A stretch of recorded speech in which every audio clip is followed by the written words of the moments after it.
Okay, we're going to go for a little walk here. I've already done this once and decided we needed to go through this one more time so everyone else could see this.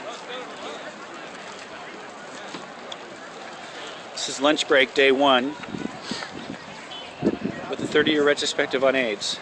Starting in 1981, June 5th, 1981, Centers for Disease Control announces detection of what is now known as HIV-AIDS. 1982, San Francisco AIDS Foundation was founded. Centers for Disease Control formally names the disease AIDS, Acquired Immune Deficiency Syndrome. 1983 marks the first AIDS Candlelight Vigil. 3,000 AIDS cases reported in the U.S. with 1,000 deaths. 1984, scientists identify HIV as the cause of AIDS.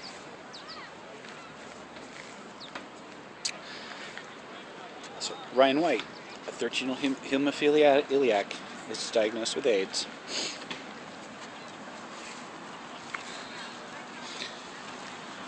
In 1985, AIDS is found in all regions of the world. The LA Gay and Lesbian Center opens the first testing site in California.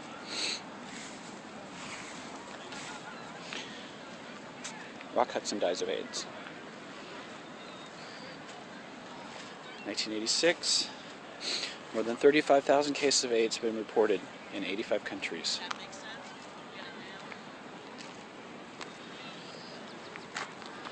1987, AZT is the first drug approved for treating AIDS. President Ronald Reagan gives his first speech on AIDS.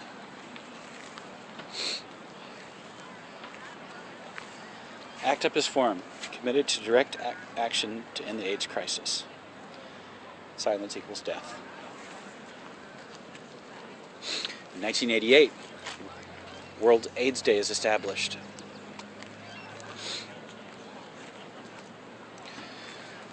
San Francisco started a needle exchange program to help reduce the spread of HIV. In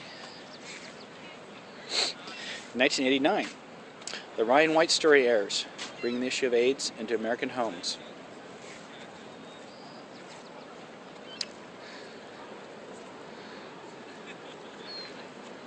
Now the count stands at 100,000 cases of AIDS in the U.S.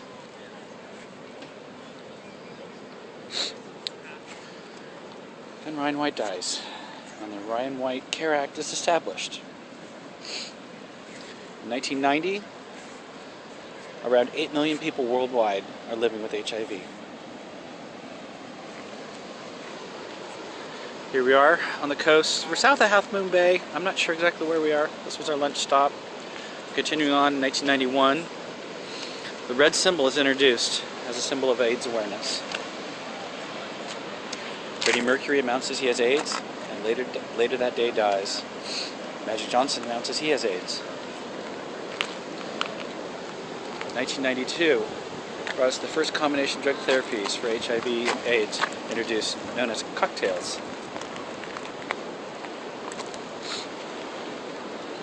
In 1993, AZT is shown to be of no benefit to those in the early stages of infection. And the LA Gay and Lesbian Center opens a Jeffrey Goodman Special Care Clinic to expand its HIV/AIDS medical care. 1994, AIDS becomes the leading cause of death in Americans ages 25 to 44. The number of the AIDS cases in the U.S. doubles again, surpassing 400,000. Also this year, 500 cyclists participate in the first California AIDS ride, raising more than $1 million. 1995, Joint United Nations Programs on AIDS, UNAIDS, established global spending on AIDS in low and middle income countries, $300 million. In 1996, the FDA approves the first protease inhibitor, and Greg Louganis discloses his HIV status. It's just some random scenery of this beautiful place we're at. 2 million needles are exchanged through this San Francisco AIDS Foundation Needle Exchange Program. And now we have about 22 million people living with HIV worldwide. California records its 100th case of AIDS in 1996. In 1997, for the first time since the AIDS epidemic began in 1981, the number of U.S. disease deaths from the disease has dropped dramatically. 1998, the United Nations AIDS Foundation estimates that during the year, 5.8 million people will become infected with HIV, half of them under age 25. Congress creates the Minority HIV-AIDS Initiative. In 1999, AIDS becomes the fourth biggest killer worldwide, only 20 years after the epidemic began. 33 million people around the world are living with HIV/AIDS, and 2.6 million people worldwide have died of the disease.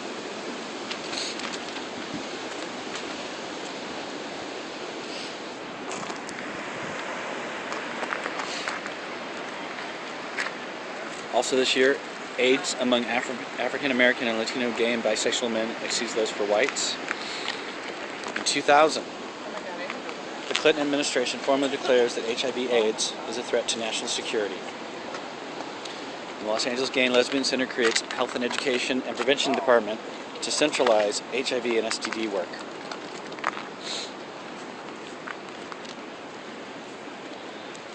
In 2001, AIDS is the leading cause of death in sub-Saharan Africa.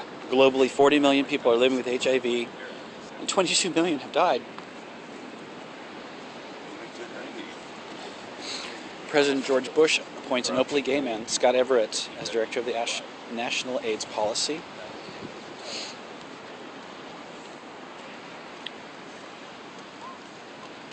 In 2002, the inaugural AIDS LifeCycle fundraiser from San Francisco to LA takes place, raising over $3 million.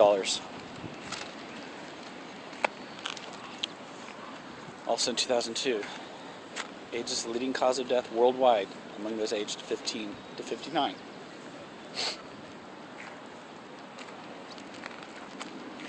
2003, AIDS drugs become more affordable for developing countries. The first HIV vaccine to undergo a major trial is found to be ineffective.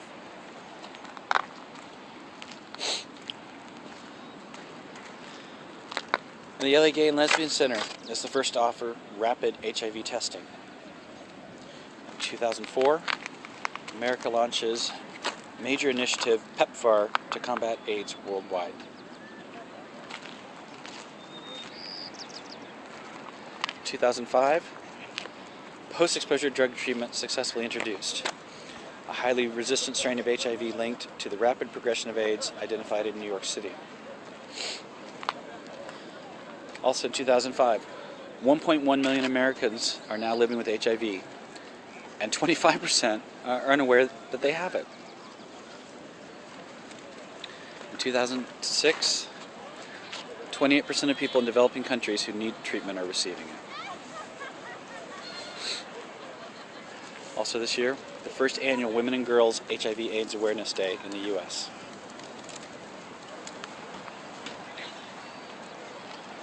2007, Governor Arnold Schwarzenegger signs AB 110, co-sponsored by the San Francisco AIDS Foundation, that permits the use of state HIV prevention dollars to purchase syringes for needle exchange programs.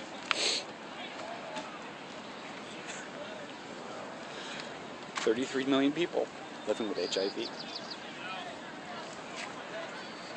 2008, PEPFAR is reauthorized, committing $48 billion over the next 5 years.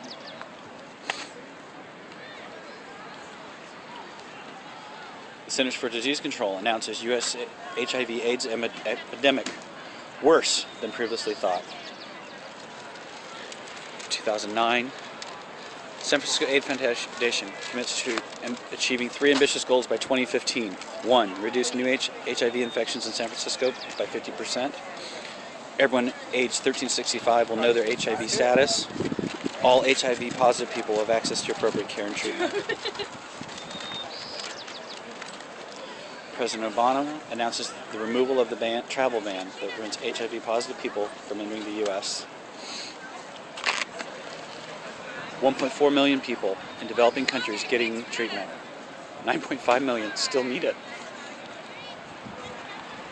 2010, President Obama releases the first ever national HIV-AIDS strategy.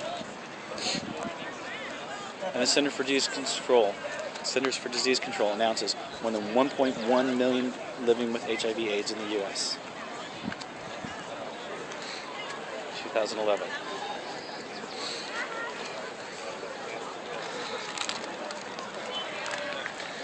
Since its beginning, the ride to end AIDS from San Francisco to Los Angeles has raised over $170 million. I'm proud to say today it was announced ALC 10 has raised $13 million. And that's what you're seeing here in the background. Is the roadies, the volunteers, 562 volunteers, and another almost 2,400 people dedicated to the ride, dedicated to making a change, to making a difference, to creating a better world, to helping those out. And I'm proud to be a part of it. Right now today, every 9.5 minutes, someone is infected with HIV, right here in the United States. And we're committed to changing that and making a difference. Thanks for listening.